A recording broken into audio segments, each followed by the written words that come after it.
UConn got a clean sweep of the Big East Awards. Why that's not enough? You're locked on UConn.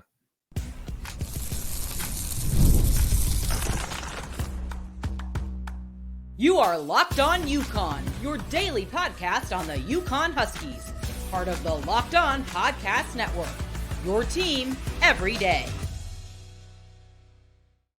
And we're live. Thanks for making Locked On UConn your first listen every day. We are free and available wherever you get your podcasts and on YouTube, part of the Locked On Podcast Network, your team every day. Well, awards aren't enough for this UConn team. It's nice. It's a great story. But with us today, the great and powerful Sam Calhoun. Sam, talk to me about the underdog mentality this team plays with and what you expect going into the Big East tournament. Okay. Hi. Thanks for having me on the podcast. It's a pleasure to meet you and pleasure to be on it. So when the Big East Awards aren't enough, and I've never thought about like the AP poll or like any of that. And who cares? Just win games, and that's all that really matters to me. This team doesn't really think about themselves as these individual awards. So since like in their time in the Big East, they haven't had a Big East Player of the Year since 2009. That was the co-player of the year with Hasheem Thabeet. He shared it with Pittsburgh's DeJuan Blair. So that was back in 2009, and they won national titles when they didn't have the Big East Player of the Year. Like Kemba Walker should have gotten it, and he didn't. He lost it to Ben Hansbrough for Notre Dame, and then in 2023, we had two all Big East guys, but none of them won Player of the Year. It was Tyler Kolek in 2023, and you look at what they do in practice. If you look at like the start of the season and kind of throughout the season since Coach Hurley's been at UConn. You'll see like the beat writers like Dave Borges, Dalvin Murray post on Twitter these pictures of like the trophies or the tournaments they're playing in. Like this year it's like Empire Classic, the Big East regular season title. I think they did have the Jimmy V as well, but I'm sure at every practice they have the Big East tournament title because we haven't gotten one since 2011. And then national championship trophy.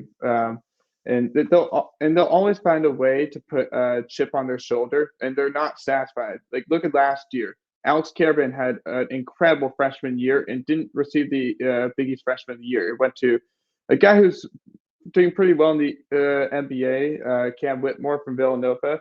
I thought Alex deserved it, but Whitmore was just as good of a player. But that definitely gave him a chip on his shoulder to do better, whether it was in Albany, whether it was in Las Vegas or in Houston last year for the NCAA tournament run.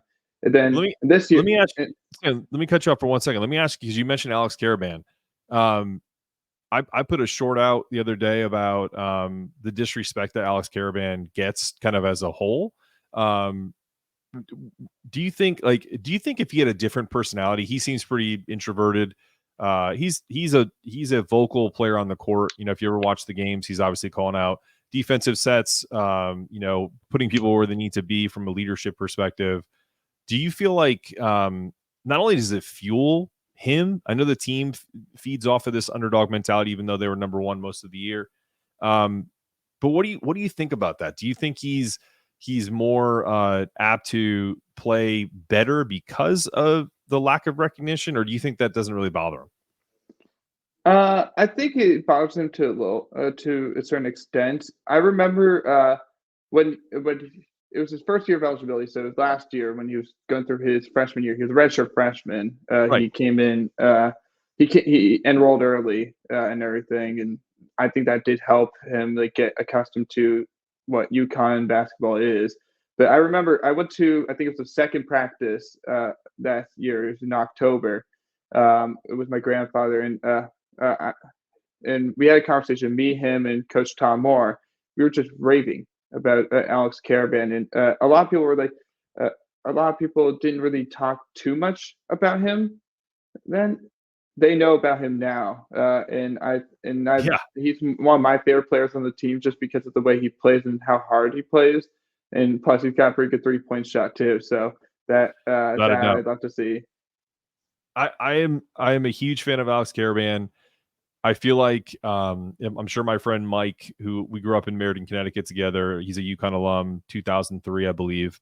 So shout out Mike and Casey. We both were texting each other recently about before he had some of his struggles midseason with shooting, right?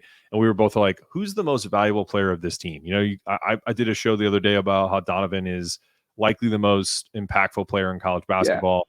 But to UConn as a whole, I don't think they're as elite without Alex, because he does things on the court that you're like, I'm sure your grandfather would have had adored as a coach. You know, just the winning plays. It's not always just about his 3-point shooting. The way he sets screens, how he boxes out, like all the little things that kind of lead to winning are what I attribute to Alex Caravan. And so I'm 100% spot on with you. I love that you're giving us insight into being at practice and talking to assistants like Tom Moore. Who do you think, if you had to, who would your grandfather think Alex is most like from his teams?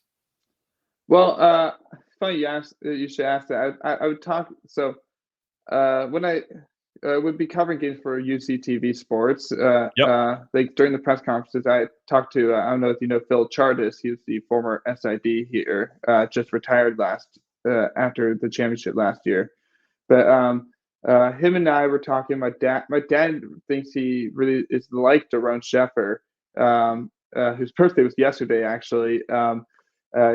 To me, I don't know. I mean, I get to experience like '90s basketball as much, so Sure. I'm gonna take my dad's word for it because he was there for a lot of that.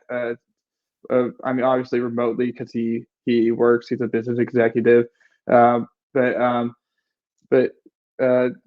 mean, Daron Sheffer was a guy. I mean, my grandpa didn't agree completely with that, but there are some similarities. Yeah. I think. I don't know if I agree with it either, but I do think not from a positional perspective, but by the way, Daron Sheffer, I think you mentioned it in that comment. Was his birthday yesterday? Was it today or yesterday? I think it's yesterday. Yeah, yesterday. Happy Karan's birthday! Butler is Karan's Butler is today, so happy birthday to Karan Butler as well. Two of some of the great all-time greats. So I mean, I don't know the last time I saw Daron, but Karan I saw I went to the Hall of Fame ceremony back in the summer, awesome. And he was supporting Dwayne Wade, the guy I played with, and he's doing great with the Miami Heat. I hope he gets a head coaching job in the NBA at some point. I love how matter of fact you were like, he's supporting Dwayne Wade, just some guy. Yeah, I love and I'm not making fun. I think that's great. It's just like he was out supporting. It's like if I was supporting a friend of mine that was like opening a business. But that's awesome. I love it. I love, it's one of the reasons why I've been conversing with you on Twitter before I got you on the show. I appreciate what the perspective that you have. So real quick, give me a 30-second favorite Big East tournament moment. Well, so funny you should say that. I lived on the West Coast for a lot of my life when my grandfather was coach. So my first Big East tournament was the one I got right after I got accepted into UConn. So I didn't get to go to the old Big East tournament. My cousins, they lived in Glastonbury. They did a ton. I mean, growing up, of course, the 5 games, 5 days is obviously my favorite. But if you ask me, like my parents, my mom was a manager on the Dream Team in 1990. So I think after we beat Syracuse in 1990, story on the court. She was telling me yesterday how she had to kind of like go away from like the crowd because she almost got trampled because our fans are crazy, and they were crazy back then. They're crazy now. For sure, man. That's great insight. And we're gonna get into some more right after this. Mark your calendar for Locked On College Basketball's Bracket Breakdown Show, Monday, March 18th at 7 a.m. Eastern Time. The experts, Andy Patton and Isaac Shade, will break down their brackets, discuss everything you need to know to fill out a winning bracket, and prepare you for this year's NCAA tournament. I'd imagine there's quite a few people that are going to be picking UConn to win it all. So find a group that maybe doesn't have a lot of UConn fans, and maybe you can take advantage of that. I've done that in the past. Find the Locked On breakdown, bracket breakdown on Monday, March 18th on Locked On College Basketball Podcast, wherever you get your podcasts. So Sam, listen, it's no secret that you're the grandson of the greatest coach in UConn history, arguably the greatest program builder of all time. Tell me a little bit about that. You mentioned you lived on the West Coast, so maybe there wasn't as much time. You break it down however you want. But growing up, just a simple question to start. We all love our grandfathers. I loved mine. What's it like knowing all he's done in his career? It's awesome, and I never take a minute he's here for granted.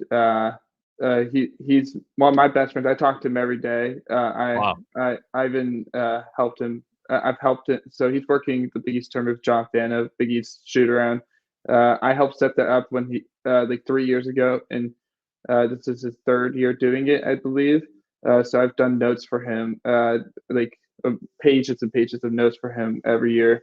But growing up, I mean, I never really understood until I think like probably after he retired, because I mean I was definitely spoiled rotten, just getting these access passes and like going to Houston, going to Phoenix for the Sweet 16 Elite 8 in 09. Like I've definitely been very lucky to like do all these things. And I mean, his last year we all got to go to Atlantis. Tough outcome in the tournament. We didn't win it. Sure. But just being there, it was just, I mean, it's all been really like awesome family trips and everything. And the success he has is really the success he has in the money made at UConn that really has like gone to like, like he's very much a family man. So and he's one of my, and like I said, he's one of my best friends. I'll probably call him after this podcast. So that's great.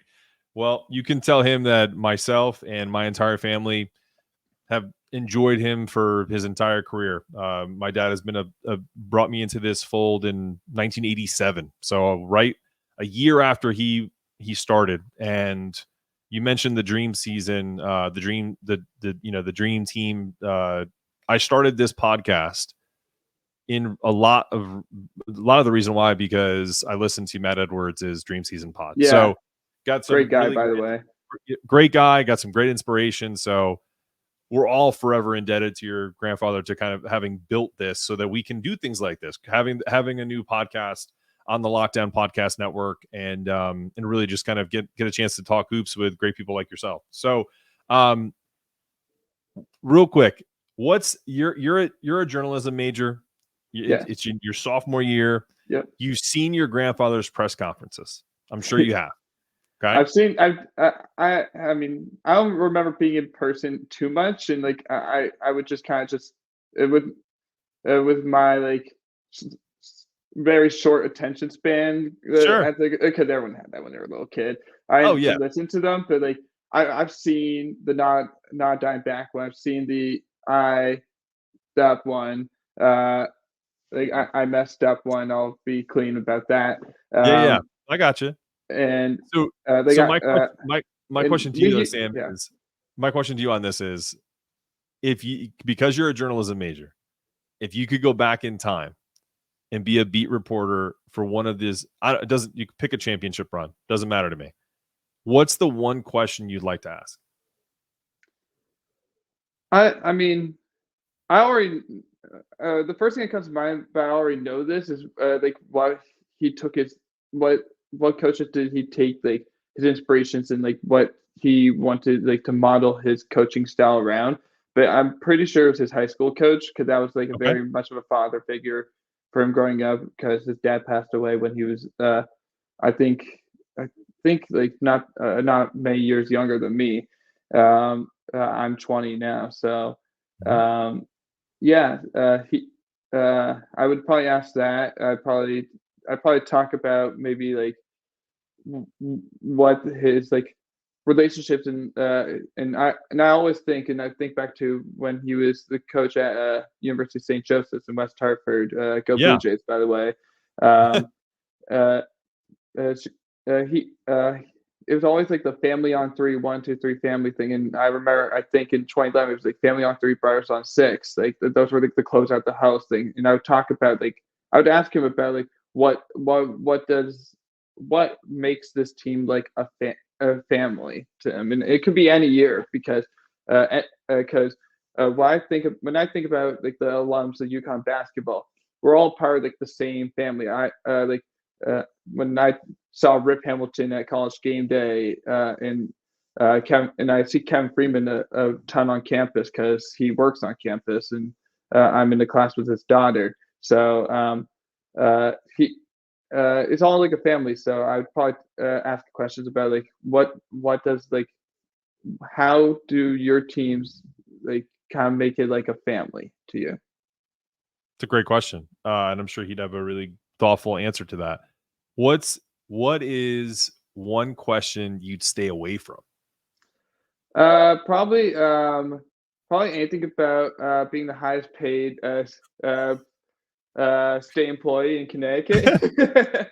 Yeah, that one um, might that you might go viral if you ask that question though. So yeah, there's a that's risk and a risk and reward there, I guess, right? yeah, but I wouldn't. But like all jokes aside, I wouldn't talk about like I wouldn't ask questions about like anything negatively about like his players or anything because I think as much as like someone might play poorly in one game, he still loves him like he's that player's his son. So um, uh, For sure. so questions like that definitely would. I mean, it would bother me too. So um, I would. I'm sure it would bother my grandfather. Absolutely. Well, we certainly knew and know Jim Calhoun had passion. eBay Motors, passion, drive, and patience. What brings home the winning trophy is also what keeps your ride or die alive. eBay Motors has everything you need to maintain your vehicle and level it up to peak performance. From superchargers, roof racks, exhaust kits, LED lights, headlights, and more. Whether you're into speed, power, or style, eBay Motors has got you covered. With over 122 million parts for your number one ride or die, you'll always find exactly what you're looking for. And because with eBay Motors, you're burning rubber, not cash. With all the parts you need at the prices you want, it's easy to turn your car into the MVP and bring home that win. Keep your ride or die alive at ebaymotors.com. Eligible items only. Exclusions may apply. eBay guaranteed fit only available to U.S. customers. So back to your grandfather. Last question about the great Jim Calhoun.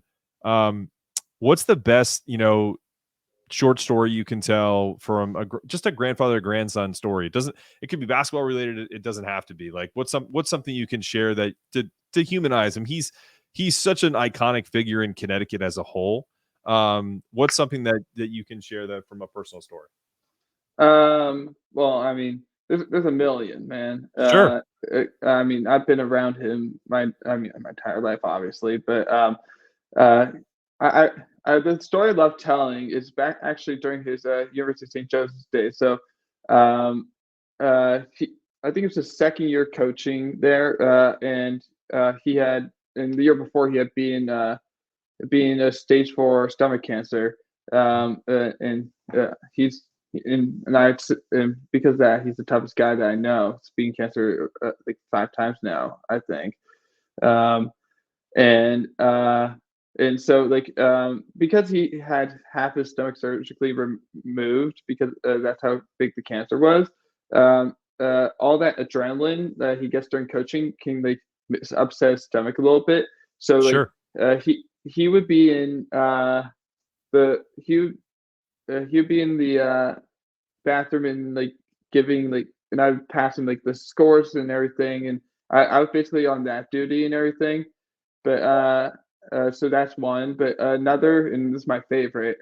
After a St. Joe's game, he came up to me after the game. Like I'm like meeting him at the door to the locker room because I'm like buddies with literally everyone on that team. and he holds up this like beat up empty water bottle from the many times he's just like thrown it on the ground and whatnot, and he lets out a laugh, and it just shows it shows the passion that he really has, and it's incredible, because like I've found myself just like crushing up like a water bottle when watching the Huskies sometimes, because I I'm mean I've sure. watched UConn throughout my entire life. So Well, I knew your grandfather had some battles with cancer, but 5 times, that's incredible. Well, unlike, I mean, I'm not even trying to make a pun to do this, but I hope there's not a 6th, right? You know what I mean? Like we're all hoping yeah, there's a 6th title for UConn. I hope your grandfather does not have to beat cancer for a 6th time. You know what I mean? Like that's the first thing that went to my head. I was just like, wow, that's crazy. Because again, I knew he had some issues there, but that's he. I can't imagine him being any tougher. But it yeah. shows humanity with kind of him kind of almost poking fun at himself with the water bottle, and then that's great stuff, man. I really appreciate you sharing that. So we're gonna get to the last segment, getting into the Big East preview right after this.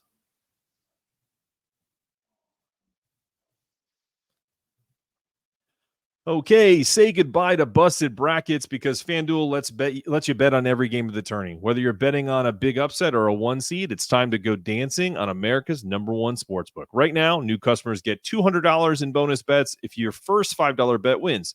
That's $200 to use on point spreads, money lines. You can even pick who's going to win it all. Just visit FanDuel.com/lockedon and bet on college hoops until they cut down the nets. All right, Sam. Last but certainly not least, we're going to get into the Big East preview. You broke some news to me before we even got on the air. Tyler Kolek is out for the first game for Marquette. Obviously, those aren't the 2 games that are on the slate tonight. We have who do we have right now? You had the bracket pulled up. What's that looking like?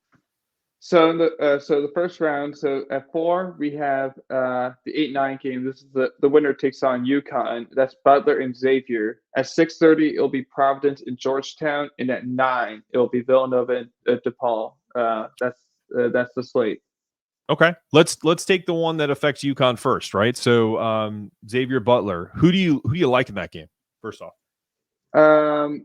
I like Xavier, and I'll tell you why. Uh, Butler does a lot of things, and I love Posh Alexander and Pierre Brooks. I think the world of Dan Mott as a coach. But I just love the offense that Xavier's run over the past 2 seasons, and and of course they don't have Zach Freemantle, they don't have Jerome Hunter, right? Colby Jones is gone, Sule Boom is gone. Uh, those guys are gone, but they bring in Quincy Olivieri, who leads the Big East in scoring with 19.5 points per game, and he's also their best 3-point shooter at 43.2%. That's 9th in the nation, and they also lead the Big East, and they're 4th in the nation in fast break points per game at 16.1. And I just have loved not only Olivieri, but Desmond Cloud has been an awesome player. I believe he won the Big East Most Improved Player. I mean, he went from being all freshman and I think only scoring like maybe like low single digits, maybe mid to low single digits, like per game, to averaging 16 points per game, which is 11 in the Big East, and he can pass too. Both him and Olivieri are very good passers. But Davion McKnight is 4th in the Big East in passing with 5 assists per game. They're projected to be out right now, but and Butler I think may have a slightly better resume just in terms of like their wins, quad 1 wins, and Sure. Xavier's lost to Oakland and Delaware. Oakland actually just made the tournament. So congrats to them. But Xavier, I think the world of Sean Miller's just on the court coach. He's I have nothing but respect for him.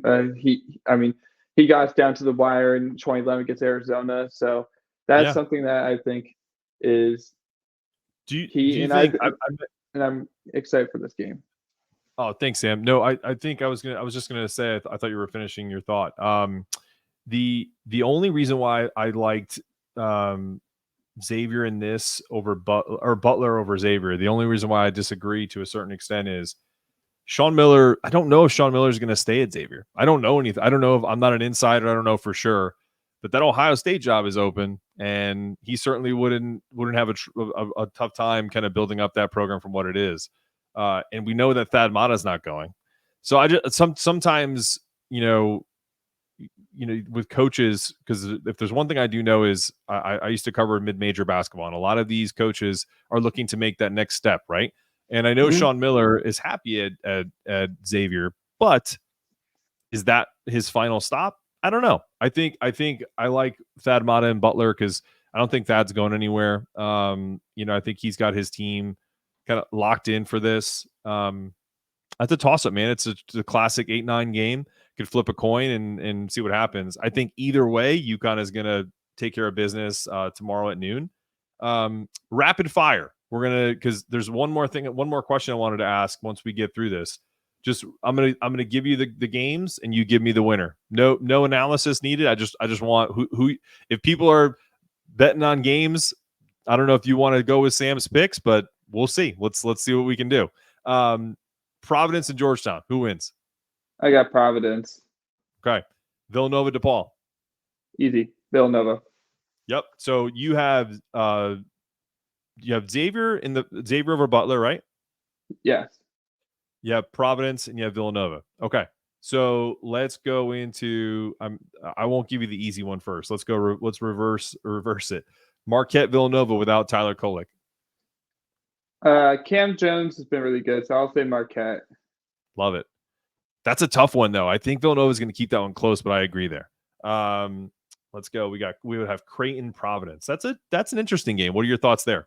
Who wins? That's tough. I mean, Creighton, I think is one of the best. Like when they're hot, there's no stopping them, and that was true for UConn at Creighton earlier this year. So, if they can get going, and I love Baylor Sharman. He's one of my favorite players in the league. All right, this one's an interesting one too. I mean, the 4 or 5 game Seton Hall St. John's. St. John's has I want to say the home court advantage, but I mean Seton Hall. I mean Newark's right there too. There's going to be plenty of Seton Hall fans. What are your thoughts? I love this game. I think this is going to be the game of the. This may be one of the games of the tournament, and it's the game of the tournament on the slate right now. I love Kadaria Richmond, but I'm gonna go with St. John's because I think I can't bet against Rick Pitino. He's the most talented coach that I've seen on the opposing sideline. Not like in accolades, but just in pure talent. He's incredible as a coach. I have a lot of respect for Rick Pitino. For sure, I agree there. So we both have UConn winning, of course.